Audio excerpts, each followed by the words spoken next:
기도합시다. 자비로우신 하나님, 매주 성령님이 우리와 함께 계신 것을 압니다. 그렇지만 오늘은 특별히 성령께서 오신 날을 한 해 중에 기념하는 날입니다. 이 시간 성령님으로 우리를 충만케 하소서. 성령님, 이 시간 오래전에 성령께서 사도들을 통해서 쓰신 이 말씀을 통하여서 우리들에게 말씀하여 주소서. 말씀 전하는 자를 성령님의 입으로 써주소서. 말씀 듣는 우리 모두들이 겸손히 말씀을 받게 하시고 깨닫게 하시고 순종하게 하여 주시옵소서. 살아계신 우리 주 예수 그리스도 이름으로 기도드립니다. 아멘. 자, 우리 어린이 말씀 듣겠습니다. 자, 어린이들이 그 자리에서 일어서세요. 네, 또 집에 있는 어린이들도 다 일어섰어요. 네.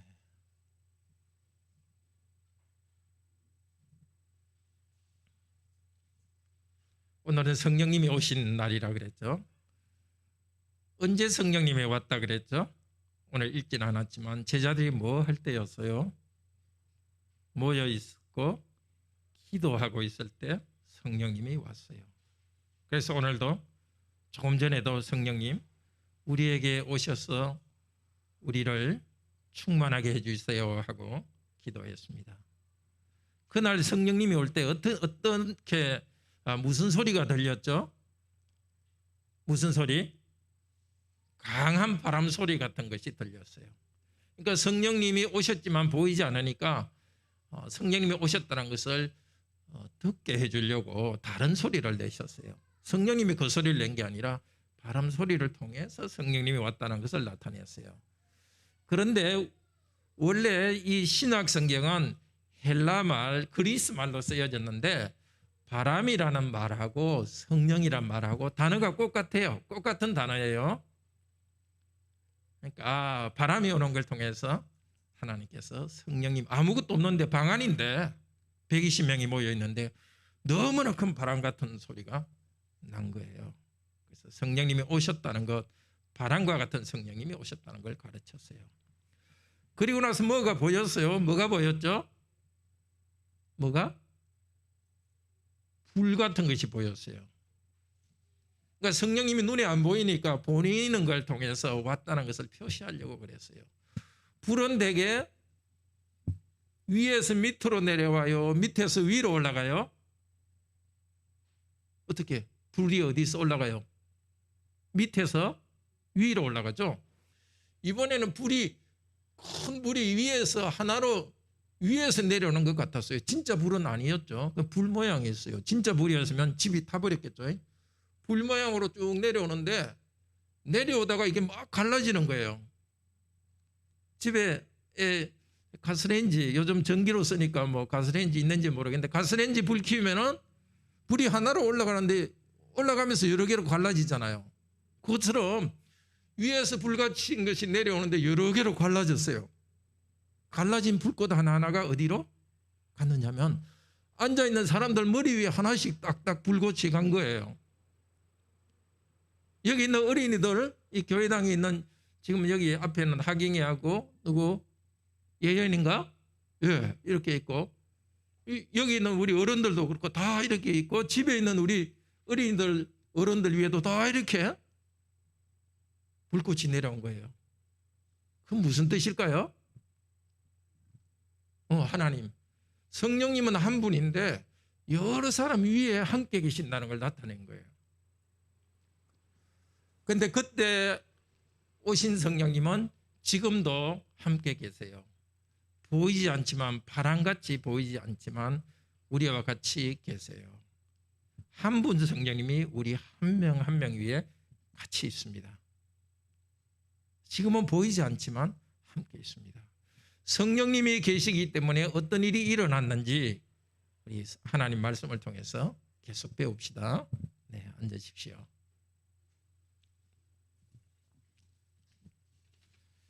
자, 성령님께서는 예수님의 말씀을 선포해서 교회를 공동체로 만들었습니다. 우리 어린이 여러분 한번 따라 해봅시다. 성령님께서는 그리스도의 말씀을 선포하여 교회를 공동체로 세우십니다. 네, 40살, 50살 된 어린이도 같이 해주셔서 고맙습니다. 네. 성령님은 오셔가지고 말씀을 주시고 교회를 공동체로 하나로 세우십니다. 지금 이 순간도 하나님의 말씀을 그대로 전할 때는 바로 이곳에 성령님이 함께 계십니다. 오늘은 성령 강림, 강림이라는 것은 위에서 내려왔다는 뜻입니다. 성강기라 그러죠. 엘리베이터 강은 내려왔다는 뜻입니다. 성령님께서 내려왔다고 성령 강림 주일이라고 합니다. 크리스마스만큼 중요해요. 크리스마스는 하나님의 아들이 몸을 가지고 세상에 오신 날입니다. 그 다음에 성령 강림절은 성령님께서 영으로 세상에 오신 날입니다. 다 이렇게 예수 그리스도를 통해서 우리를 구원하기 위해서 일어난 일입니다. 예수님께서는 몸을 가지고 세상에 오셔서 십자가에 죽으시고 부활하셨습니다. 부활하신 것을 기념하여 부활절 이렇게 하고, 하늘로 올라가신 것을 기념하여서 예수님의 성천 기념일이라 하고, 다시 하늘에 계신 예수께서 성령님을 우리에게 보내주셔서 예수님의 이름을 믿고 구원받도록 해주셨습니다. 이게 성령 강림절이고 중요한 날입니다. 그래서 성령님을 주셔서 교회를 세우셨습니다. 말씀을 통해서, 그때 바람이나 불 같은 모형이 중요한 게 아니라 말씀을 그 다음에 주셨습니다. 성령님이 말씀을 주셔서 교회를 공동체로 세웠습니다. 그 뒤로 계속해서 교회는 말씀을 전했고, 오늘도 이 관악교회는 우리 예수님이 세우신 큰 교회 하나로서 말씀을 전합니다. 예수님의 몸 한 부분이 우리 성도님도 오늘 말씀을 듣고 있습니다. 이 시간 우리와 같이 계신 성령님께서 우리 모두를 충만하게 하셔서 성령께서 주시는 모든 좋은 은혜를 교회 안에서 받아 누리게 되기를 바랍니다. 먼저 성령께서 오셔서 어떻게 교회 공동체를 시작하게 하는지 봅시다.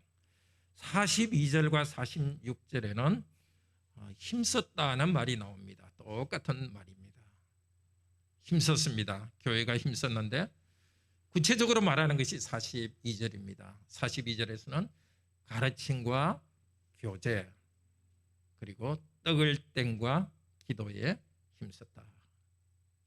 성령께서 오셨을 때는 말씀을 가르쳤고 가르쳤기 때문에 교제, 여기는 공동체입니다. 말씀으로 공동체를 만들었고, 교회 공동체는 같이 식사를 하고 성찬을 하면서 기도하고 찬양했습니다. 이 일이 어떻게 시작됐는가? 먼저 오순절에 성령께서 오시고 제자들은 찬양하게 되었습니다. 예수님은 하늘로 가시면서 약속했죠. 성령님을 보내주겠다. 그래서 120명이 한 곳에 모여서 기도했습니다. 성령님을 보내주시기를 기도했습니다. 며칠 동안 기도했죠? 예수님께서 부활한 지 40일 만에 하늘로 가셨고 50일 만에 성령이 오셨으니까 10일 동안 기도했어요. 한 120명이 모여서 기도했습니다. 10일이 지난 예수님 부활한 지 50일. 그래서 오순절이라고 합니다. 우리나라의 수운이라는 말은 10이라는 뜻이에요. 자, 우리 어린이 여러분 잘 생각하세요. 순이라는 말은 10이라는 뜻이에요. 그래서 오순절이라는 것은 50절이라는 뜻입니다.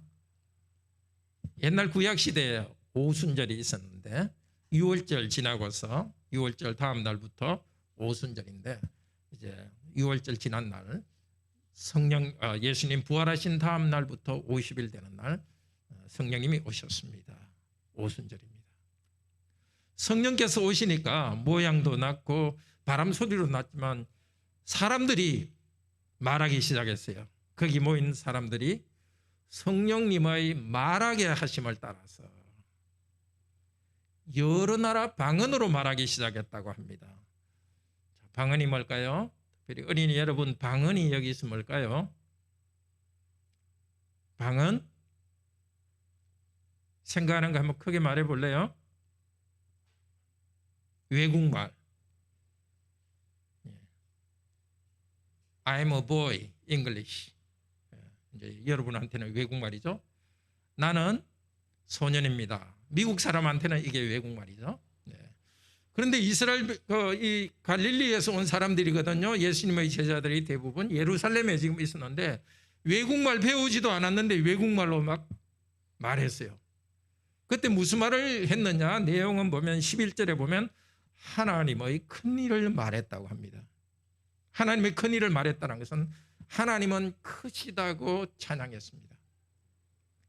성령께서 오셨을 때에 제자들이 교회가 한 것은 찬양하는 일이었습니다. 그들은 예수님은 주님이고 하나님이라는 것을 믿고 있었습니다. 그들에게 성령님이 오셨을 때 하나님을 찬양하게 되었습니다. 그런데 여러 나라 말로 그냥 자기 나라 말로 찬양해도 되는데 하나님께서, 성령님께서는 여러 나라 말로 찬양하게 했습니다. 그 이유가 있습니다. 그때까지는 히브리 말, 사실은 아람 말인데요. 히브리 말 하는 사람들만 하나님의 백성이었습니다. 이제부터는 여러 나라 말을 하는 사람들이 하나님을 찬양하는 시대가 열렸다는 표시로서 사도들이, 거기 모인 20명의 제자들이 여러 나라 말로 말하기 시작했습니다. 찬양하기 시작했습니다. 그런데 불의 혀라고 말했죠. 불꽃의 불의 혀라고 말했는데 제자들이 여러 나라 말이라는 것도 거기 혀입니다. 그러니까 불의 혀로처럼 여러 가지 갈라진 것은 이제 앞으로 제자들이 여러 나라 말로서 혀로서 하나님을 찬양한 것을 나타내주고 있습니다. 지금 그때보다 더 많은 방언들이 일어나고 있어요. 그때는 그 주위에 있는 이스라엘 주위에 있는 나라들만 방언으로 말했는데 지금은 아프리카에 있는 여러 나라들은 자기 나라 말로 하나님을 찬양하고, 한국은 한국말로, 중국 사람은 중국말로 찬양하니까 그때보다 훨씬 더 방언이 열렸어요. 그래서 우리가 내가 기도할 때 방언을 받아 외국어로 말했으면 좋겠다 그런 거 생각할 필요 없어요. 한국말로 힘껏 하나님을 찬양할 수 있습니다. 우리 주 예수 그리스도를 통해서 우리가 지옥 가야 되는데 이제는 지옥 가지 않고 천국 백성 되었으니까 우리 마음껏 하나님을 찬양합시다. 죄에 눌려가지고 두려운 마음이 있었는데, 죄가 잘못된 줄 알면서도 죄를 짓고 있었는데 이제 예수님을 통해서 죄의 세력으로부터 벗어나게 되었으니까 감사 찬양했습니다. 이제 제자들이 처음을 찬양하고 그 다음 한 것이 뭐죠? 자, 4절하고 14절에 같은 말이 나옵니다. 4절에는 성령의 말하게 하심을 따라서 말했습니다. 그리고 14절에서는 자기 나라 말로 말했습니다. 자, 처음 성령의 말하게 하심을 따라 말한 것은 외국말로 한 것이고요. 두 번째 베드로가 14절에 말한 것은 자기 나라 말로 말했습니다. 베드로나 제자들이 외국말로 말할 때 사람들이 뭐라 그랬습니까? 그때 오순절이기 때문에 오순절에는 이스라엘에 있는 하나님의 백성들이 성전으로 다 모입니다. 그리고 외국에 흩어져 있던, 그때 유대인들은 외국에 또 많이 흩어져 있었습니다. 외국에 흩어져 있던 유대인들도 예루살렘으로 모입니다. 그리고 유대인 아닌 사람들 중에서 유대교로 개종한 사람들도 모입니다.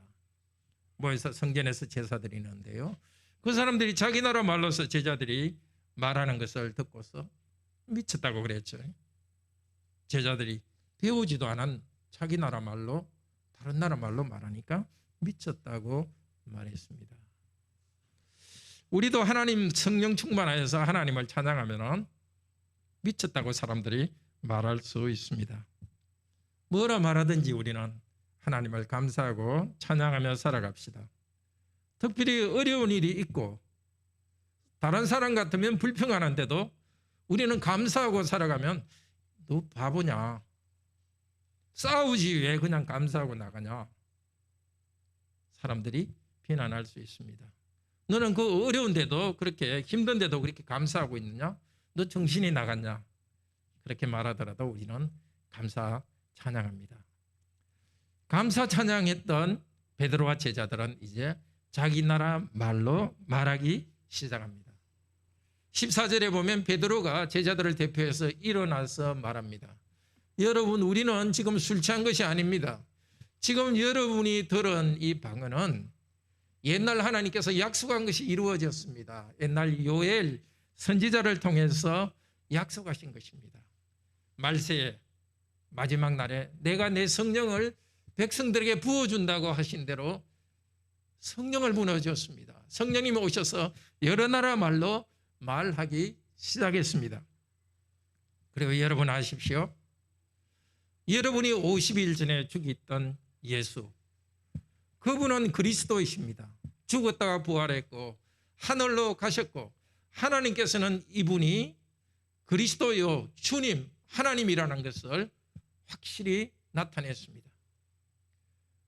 그 증거가 바로 여기에 방언으로 우리가 말하는 것입니다. 그래서 듣던 사람들은 예수님한테 어떤 일이 일어났는지, 자기들이 죽인 예수한테 어떤 일이 일어났는지는 몰랐지만 이 방언이라는 신기한 일이 있는 것을 보고 놀랬고, 방언을 하던 사람들이 이렇게 말하니까 이제는 이 제자들이 하는 말이 사실이라는 것을 알게 되었습니다. 너무나 두려운 일이죠. 하나님을 죽였고 그리스도를 죽였으니까 하나님께서 심판하실 것입니다. 그러니까 우리가 어떻게 하면 좋겠습니까? 하고 양심이 찔려서 말했습니다. 그때 제자들은 말했죠. 여러분, 예수를 주님으로 믿고 회개하십시오. 세례를 받으십시오. 그리하면은 우리가 받았던 이 성령님을 여러분도 받을 것입니다. 그 말을 듣고 그날을 믿었던 사람이 몇 명? 3,000명이나 되었습니다. 원래 사도행전 1장 8절에 보면 제자들에게 예수님께서 말씀하셨습니다. 내가 이제 하늘로 가는데 성령님이 오시면 너희가 온 세상에서 내 증인이 되리라고 말씀하셨는데, 제자들이 이제 증인이 되는, 예수님께서 약속한 대로 그 일이 이루어졌습니다. 사도들이 증인이었고 이제 2000년 동안 하나님께서는 증인들을 계속 세웠습니다. 증인들은 사도가 전한 그 복음을 전했고, 오늘 이 관악교회도 목사를 증인으로 세웠고 또 목사 후생도 증인으로 세웠고, 사실 여러분 각자가 서로에게 예수 그리스도에 대한 증인이 됩니다. 우리 모두도 예수 그리스도의 십자가의 복음을 들었을 때 우리는 두려웠습니다. 십자가를 들을 때 죄에 대한 하나님의 심판을 우리는 들었습니다. 죄에 대한 하나님의 심판이 얼마나 무서운지, 지옥이 있고 하나님의 저주를 받는다는 것을 알았습니다. 죄 때문에 이리저리 악한 일을 행하면서도 양심에 거리낌이 있었습니다. 어떻게 하면 내가 이 깨끗한 도덕적인 삶을 살 수 있을까? 고통이 있었습니다. 그때 우리에게 복음이 전해졌습니다. 어릴 때부터 부모님 가정에서 태어날 때부터 예수 그리스도를 믿은 여러분들도 하나님을 자신의 주로 고백하기 전까지 이런 양심의 고통이 있었고 두려움이 있었습니다. 그러나 어느 순간 하나님께서 여러분의 마음을 여셨고 예수님은 나의 주님이라고 받아들였습니다. 내가 어찌할꼬 하는 두려움, 죄에 대한 두려움이 있었지만 예수 그리스도를 믿고 세례받았습니다. 그 양심의 평화가 얼마나 큽니까? 내가 거룩하고 완전한 삶을 살았어가 아니라 나도 저들처럼 예수님을 십자가에 못 박은 그 사람들처럼 나도 하나님의 말씀을 어기고 자기 멋대로 살았던 사람이었습니다. 그러나 내 죄를 덮어주시고 예수님을 믿기만 하면은 용서해 주시고 천국 백성 삼아주신다는 이 복음을 믿었습니다. 믿고 얼마나 큰 양심의 평화를 누리게 되었습니까? 그리고 놀랍게도 이렇게 믿을 때 우리 안에 우리가 자연적으로 할 수 있는 거룩함과 비교할 수 없는 거룩한 성령께서 우리 안에 오셨습니다. 아직도 남아있는 죄악된 성품이 있습니다. 그래서 예배 때도 우리가 우리 죄를 회개합니다. 그렇지만 우리는 더 이상 죄의 노예가 아닙니다. 성령께서 우리 안에 계셔서 우리를 거룩하게 하시고 있습니다. 성령님이라는 선물을 받았습니다. 다른 은사라는 선물 이전에 성령님 그분 자신이 우리에게 선물이십니다. 선물이 되셔서 우리가 말씀을 들을 때 거룩한 삶을 살 수 있도록 우리에게 열정을 일으키고 우리를 이끌어 주십니다. 하나님의 아들과 딸로서 세상과들은 정말 천국 백성으로 품이 있는 삶을 살게 해 주셨습니다. 이것을 감사하도록 합시다. 이렇게 성령님이 오시고 3,000명이 믿게 되었을 때 어떤 일이 일어났는가 하는 것을 42절에서 말합니다. 42절에서는 교제했다고 말합니다. 이 교제라는 것은 코이노니아입니다. 코이노니아라는 것은 우리 좀 교회 생활 오래 하신 분들은 알 겁니다. 코이노니아라는 것은 뭐 말을 하는 것, 서로 말하고 대화하는 것보다도 더 큰 의미가 있습니다. 그것은 공동체라는 뜻입니다. 하나님의 말씀을 받은 성도들 3,000명은 각각 흩어진 사람이 아니라 하나의 공동체로 엮여졌습니다. 전에는 전혀 알지도 못하는 사람이 예수 그리스도 때문에 영적인 한 가족이 되었습니다. 하나의 공동체가 되었기 때문에 자주 만납니다. 가정에서도 자주, 성도들이 가정에서도 자주 만났습니다. 하나님 말씀을 배우면서 예수 그리스도와 점점 하나가 되어가고 그만큼 성도들과도 전혀 계속해서 하나가 되어갑니다. 에베소서 4장 3절은 이렇게 말합니다. 성령의 하나 되게 하신 것을 힘써 지키라. 성령께서 이미 하나 되게 하셨습니다. 우리가 노력해서 교회가 하나 되는 것이 아니라 성령께서 말씀을 주시고 또 그 말씀을 통하여서 예수 그리스도를 믿을 때 이미 우리는 그리스도 안에서 하나 됐고 성령이 하나로 묶어주고 있는데 우리가 할 일은 성령의 하나 되게 하신 것을 힘껏 지켜야 됩니다. 그런데 슬프게도 이 시대에는 영적인 개인주의자들이 많습니다. 그냥 집에서 컴퓨터 자판 두드리면서 누워서 그냥 설교 한 편 듣고 교회에 오더라도 그냥 자기 마음의 위로만 받고 쑥 떠나고 그 자신이 불행합니다. 정상적인 교회 생활에 들어오지 못한 것입니다. 여기 있는 교회를 구성하는 우리들은 부족함이 있지만은 그러나 우리는 그 교회 안에 들어와 있습니다. 우리가 들어와 있는 교회가 있습니다. 주님이 세우신 그 교회가 있고 우리는 그 교회 안에 들어와 있는 교인들입니다. 그래서 교회 안에는 죄인들인 약한 우리의 모습도 있지만은 우리들을 들어오게 하신 바로 예수 그리스도의 몸인 또 성령님의 임재가 여기에 있습니다. 성령께서 하나로 묶어지는 그 안으로 우리는 점점 들어오는 것입니다. 부족하지만 그 안으로 계속 들어오는 데서 도망가서는 안 됩니다. 그래서 가급적 우리가 성도들이 친교하는 일에 빠지지 않도록 합시다. 요즘은 할 수 없이 우리가 이 줌이라는 걸 통해서 하는데 많이 불편하시죠? 너무 불편하시면 안 들어오는 거 어쩔 수 없습니다. 그렇지만 지금은 그거라도 그것밖에 할 길이 없으니까 그렇게라도 해서 서로가 이 말씀을 통해서 우리가 엮여져 있는 공동체됨을 경험하기를 바랍니다. 그러면 말씀의 공동체, 성령 공동체의 삶이 어떻게 되고 있는가? 성령 공동체의 삶의 특징은 4가지였습니다. 첫째로 말씀에 전념했습니다. 46절에서 말씀에 전념했다, 힘썼다 말하고 46절은 그냥 성전에서 힘썼다고만 말합니다. 말씀이란 말은 없지만 성전에서 주로 했던 것이 말씀을 전하는 일이었습니다. 물론 기도도 했겠지만은 사도들이 사람들을 다 모아서 성전에서 말씀을 배웠습니다. 우리도 예수 그리스도의 복음의 말씀을 듣고 교회 공동체 일원이 되었습니다. 그런데 한 번 듣고 끝나서는 안 됩니다. 베드로서 3장 18절은 이렇게 말합니다. 우리 주 예수 그리스도와 그리스도의 은혜와 그를 아는 지식에서 자라가라. 계속해서 자라가라는 것입니다. 이 지식이라는 것은 안다는 것입니다. 예수 그리스도를 인격적으로 알려면 생각만 하고 있어서는 안 됩니다.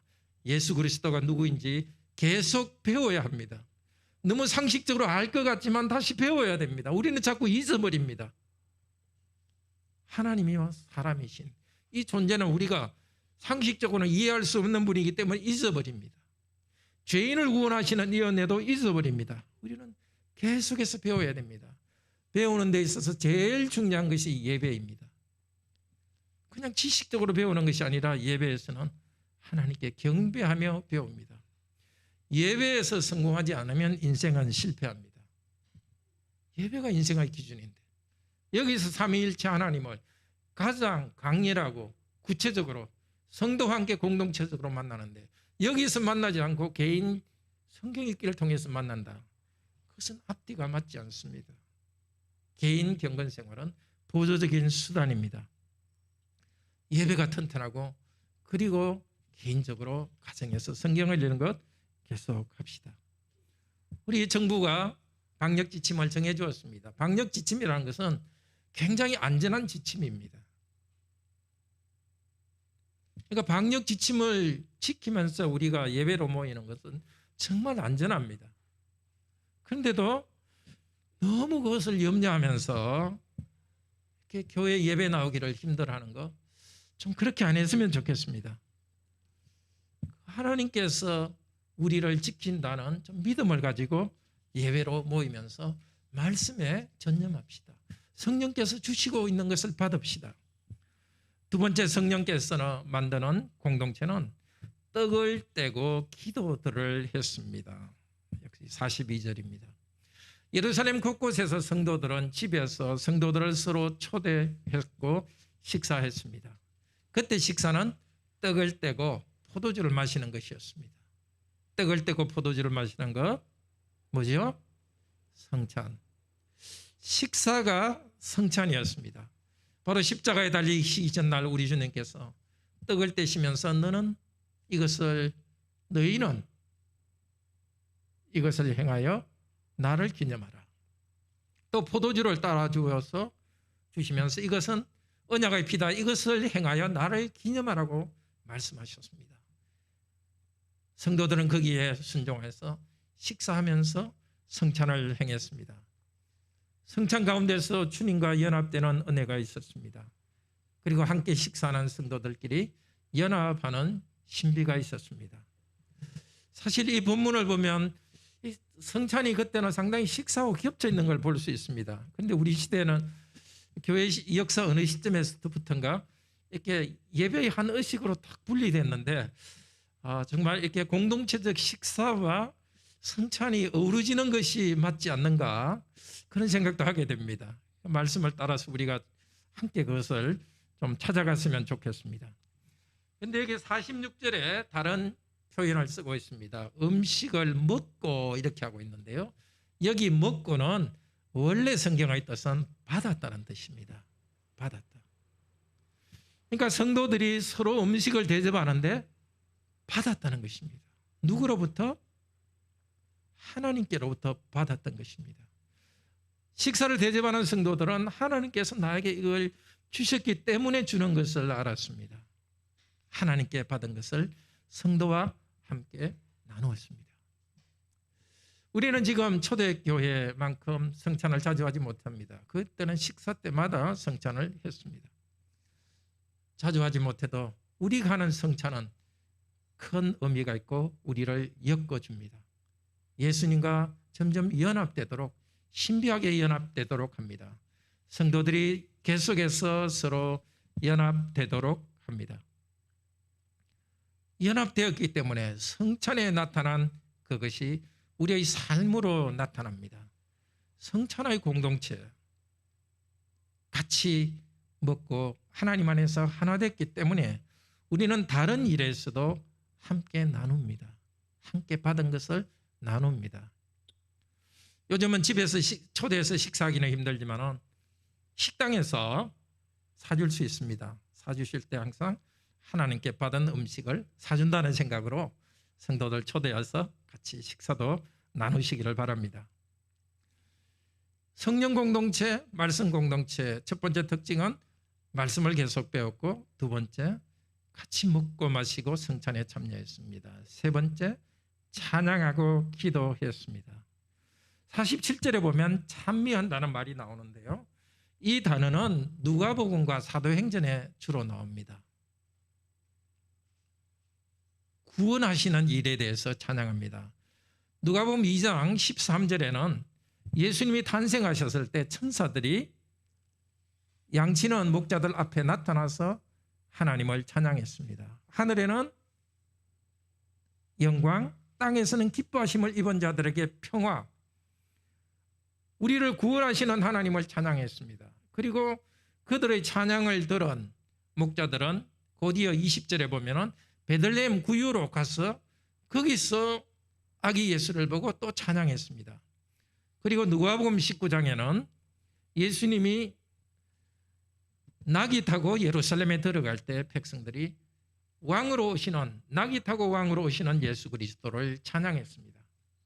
그러니까 오늘 사도행전에서 말하는 찬미했다는 것은 우리를 구원하시는, 예수 그리스도를 통해서 구원하시는 하나님을 찬양했습니다. 우리의 찬양, 감사는 되게 어떤 경향이 있습니까? 이번에 몸 아픈 거 나와서 감사합니다. 좋은 남편 주셔서 감사합니다. 아내 주셔서 감사합니다. 직장 주셔서 감사합니다. 당연히 감사해야 됩니다. 주님께서 그걸 주셨는데 감사하지 않으면 배은망덕합니다. 근데 감사 중에, 찬양 중에 제일 핵심이 되는 것은 내 존재 자체에 대해서 감사하는 겁니다. 나의 어떤 한 부분, 가족이나 직장이나 뭐 건강, 그건 나의 한 부분이잖아요. 내 존재 자체에게 주신 그 은혜와 감사, 그것은 바로 예수 그리스도를 통해 우리를 구원하신 것입니다. 에베소서 5장 18절 20절은 말합니다. 술 취하지 말라. 그것은 방탕한 것이다. 오직 성령의 충만을 받아라. 그리고 20절에서는 시와 찬미와 신령한 노래들로 서로 화답하고 범사에 예수 그리스도의 이름으로 아버지 하나님께 감사하라. 우리가 감사하는 것은 성령님 안에서 감사인데 예수 그리스도의 이름으로 감사하는 것입니다. 죄 가운데 있으면서 결국 내 인생의 마지막은 어둠과 지옥으로 향해 나갈 수밖에 없었는데 나를 하나님 나라로 보내주신, 예수 그리스도를 통해 구원하신 이 하나님의 은혜에 대해서 우리는 항상 감사해야 되겠습니다. 내가 만약에 하나님을 몰랐다면 내 친구들처럼 그냥 이 땅에 무슨 물질이나 쾌락, 그게 전부인 줄 알고 너무나 추하게 인생을 살았을 텐데 그렇지 않고 정말 사람다운 인생, 고귀한 인생을 살게 하신, 내 인생의 삶의 방식을 바꿔주신 하나님을 감사, 찬양합시다. 바로 그 하나님 나라 백성으로 살도록 하기 위해서 이 땅에 필요한 가족, 이 땅에 필요한 물질, 건강, 직장, 이어 주신 것을 하나님을 감사, 찬양합시다. 참 교회는 성령님이 오셨을 때 감사, 찬양했습니다. 정말 우리가 성령님을 의지하여서 참된 감사를 하도록 합시다.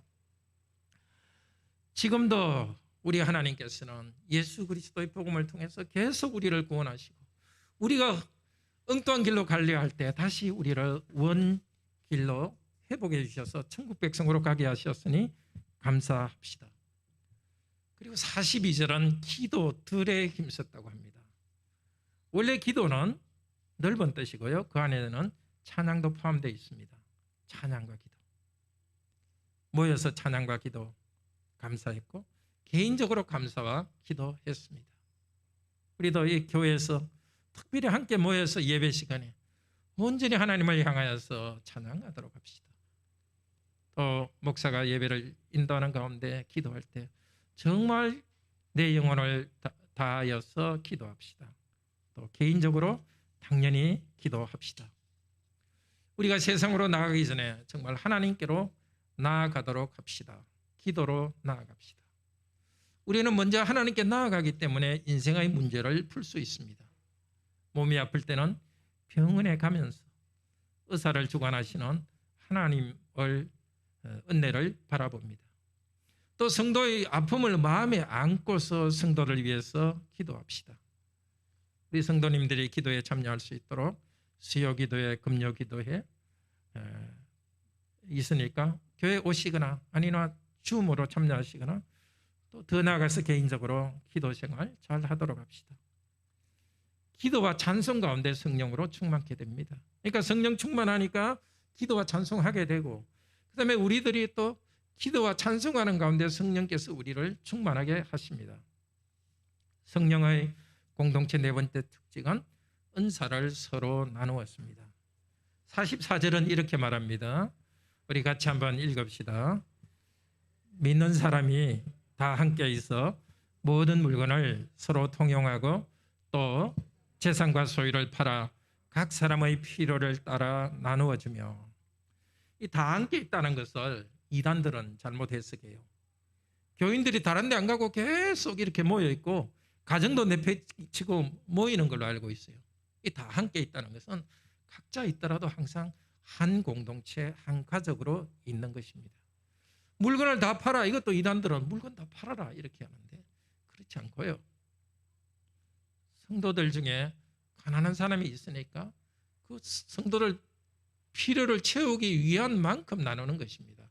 각자 자기 재산이 있고 자유롭게 쓰지만은 항상 이 재산은 주님의 나라의 한 부분이고 또 교회에 속한 것이라는 그 의식을 가지고 살아갑니다. 사유재산을 없애는 것이 아닙니다. 근데 이렇게 나누었다는 말, 이게 참 중요한 말입니다. 필요를 따라 나누어주며 45절이죠. 똑같은 말이 2장 3절에 나옵니다. 성령께서 불의 혀같이 갈라졌다. 이 갈라졌다는 말과 나누어진다는 말과 똑같습니다. 같은 성령께서 우리 성도들 모두 한 명 한 명 위에 있어서 하나의 공동체를 만들었습니다. 같은 성령님께서 그 좋은 은사들을 우리 각자에게 나누어 주었습니다. 그래서 내가 받은 이 은사, 물질, 재능, 이 모든 것은 성령께서 주신 것이고 성령께서 나누어 주신 것이기 때문에 함께 나눠받은 교회 가서로 나누라고 주신 것입니다. 서로 다른 지체들에게 나누어 줬지만 하나의 교회의 것입니다. 물론 이 말씀 잘 들어야 됩니다. 자칫하면 너 가진 것 전부 교회의 재산인데 너는 왜 그렇게 돈을 많이 쓰냐? 이건 그렇게 해서는 전혀 안 됩니다. 하나님께서 하나로 주셨지만 관리하는 것은 각각에 맡겨 주셨습니다. 우리도 이 거룩한 꿈을 가지도록 합시다. 하나님께서 주신 것을 더 많이 나눌 수 있는 꿈. 하나님께서 나에게 주신 은사를 힘껏 일해서 정말 더 부지런히 일하고 지혜롭게 관리해서 물질을 우리 성도님들 집도 사시고 또 건강도 잘 관리하시고 좋은 것도 먹고 멋있는 옷도 입고 하시지만은 정말 나아가서 교회 공동체 전체를 풍요롭게 하려는 그런 꿈을 가지시기를 바랍니다. 내 가족, 내 부모님 모실 그 정도만 내가 돈을 벌겠다 생각하지 말고 좀 더 돈을 더 많이 벌어서 우리 성도님들 또 주위에 가난한 사람과 나눌 수 있도록 항상 이 거룩한 꿈을 가지고 나아가시기를 바랍니다. 로마서 12장 3절에서는 이 나누어 줬다는 똑같은 말을 씁니다. 거기서는 넓은 의미로 은사라고 말합니다. 물질뿐만이 아니라 성도를 위로하는 것, 그 모든 것도 하나님이 주신 은사입니다. 내 가진 재능들 은사입니다. 나는 물질이 없으니까 별로 섬기지 못하고 나중에 물질이 있으면 섬기겠다. 지금은 나는 물질이 없어서 교회에 짐만 되고 있다. 천만의 말씀입니다. 주님께서 여러분 한 분 한 분을 이 교회의 지체로 주신 것은 여러분에게 주신 은사가 있고 여러분이 기여하는 부분이 이미 있습니다. 그것을 잘 보셔서 그것을 나누도록 하십시오. 이렇게 교회가 네 가지 성령님 안에서 살아갈 때에 순전함과 기쁨이 있었습니다. 46절에 말합니다. 성령님 안에서 기쁨이 있었습니다. 이 기쁨은 그냥 온 것이 아닙니다. 말씀을 잘 배우고 함께 성찬에 참여하며 성도들이 함께 먹고 마시고 기도하고 찬양하고 또 가진 것을 나눌 때에 기쁨이 있었습니다. 성령이 주신 기쁨이 있었기 때문에 이 일이 있었지만 이 네 가지 일을 하니까 기쁨이 있었습니다. 순전함이 있었습니다. 순결했습니다. 죄로부터 벗어나서 점점 거룩한 공동체가 되었습니다. 이 순전함이라는 같은 단어는 후하다는 뜻도 됩니다. 그래서 고린도후서 8장 9절에서는 헌금이라는 말로 그것이 쓰입니다. 하나님을 향해서 순전함을 가진 사람은 서로를 향해서 참 후하게 됩니다. 의료보험, 좋은 의료보험 들어놓으면 그냥 국민보험 말고요, 직장보험 말고 사보험 들어놓으면 큰 병 생겨도 오히려 돈을 좀 벌기도 하고 그러죠. 차량보험도 들어야 되고 다른 생명보험도 들지만은 제일 좋은 보험이 교회입니다. 교회는 평생 종합보험입니다. 주님의 교회 안에 이미 여러분은 보호를 받고 있고 실제적으로도 우리가 은사로서 교회 안에서 나눌 때 내 자신이 어떤 일이 있더라도 교회는 나를 책임집니다. 그리고 교회는 영원까지 이어가는 종합보험입니다. 성령님 안에서 교회에 붙어 있을 때 우리가 얼마나 섬기든지 섬기는 것과 관계없이 우리는 영원한 천국 백성으로 살아갑니다. 이렇게 살아가는 공동체는 세상을 향한 뚜렷한 영향이 있었습니다. 43절 47절에서는 불신자들이 두려워했다고 합니다. 왜요? 기적이 나타나니까. 기적을 보고 하나님의 능력이 있다는 것 때문에 두려워했습니다. 47절은 칭찬했습니다. 그렇게 서로 나누어 쓰고 또 기쁨이 충만하니까 요즘은 세상이 교회를 두려워하지도 않고 또 칭찬하지도 않는 것 같아서 좀 걱정이 됩니다.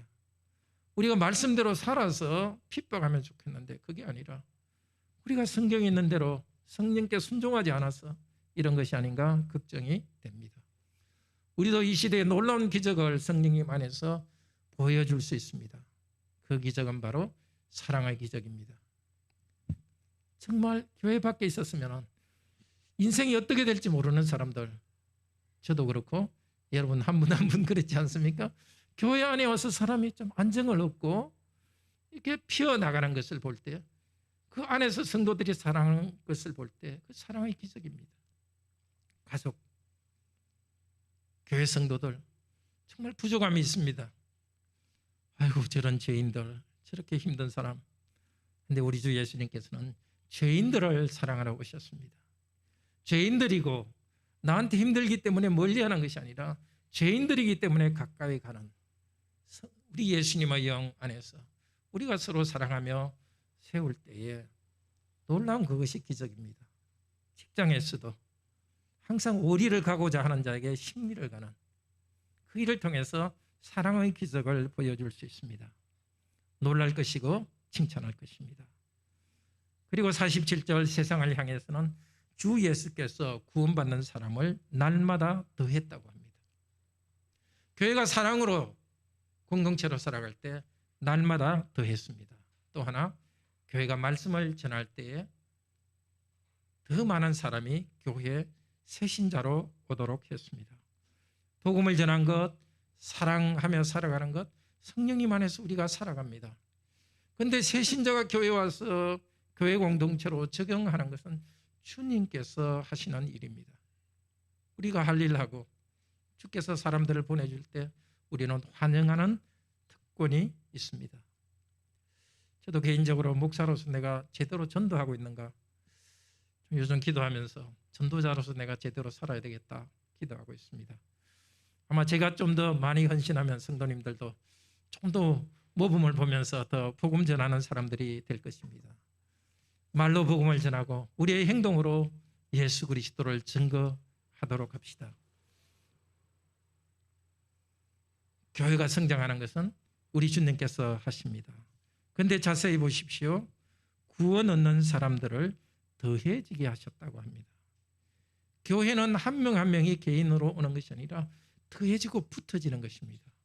저와 여러분도 교회 공동체에 이렇게 더해지고 주님께서 붙여졌습니다. 앞으로도 다른 사람을 붙여지게 할 것입니다. 주님께서 새로운 사람들을 보내주실 때 주님께서 붙인 사람이기 때문에 환영하도록 합시다. 캘빈 목사님의 이 말씀이 참 마음에 파고들었습니다. 마음에 파고듭니다. 교회가 성장하기보다 줄어들 때 그것은 우리의 게으름 때문이다. 아니 우리의 악함 때문이다. 사랑하는 성도 여러분, 주님께서는 지금도 교회를 말씀으로 세우고 있습니다. 정말 예배에 빠지지 말고 말씀의 은혜를 받읍시다. 성찬에서 빵을 떼면서 은혜로 세우고 하나 되게 하고 있습니다. 또 성도들이 서로 함께 먹고 마시면서 하나 되어 갑시다. 서로 사랑하고 부지런히 은사를 나눕시다. 감사와 찬양합시다. 죄와 고통 때문에 교회를 찾는 성도들 우리가 사랑으로 환영하고, 그리고 죄와 고통 때문에 힘들어하는 사람들 바로 여기 있는 우리 한 명 한 명입니다.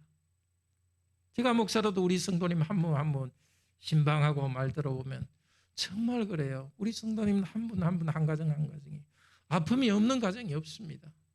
그러니까 겉으로 보시고 아이고 저기는 참 모든 게 잘 되고 괜찮겠다. 정말 착각입니다. 항상 아픔이 있는 사람으로서 뭔가 죄와의 싸움이 있고 고통이 있는 사람으로서를 좀 쳐다보시기를 바랍니다. 구체적으로 어떻게 할지는 우리 성도님 한 분 한 분이 기도하면서 성령님의 인도를 받기를 바랍니다. 우리 다 같이 하나님을 찬양합시다.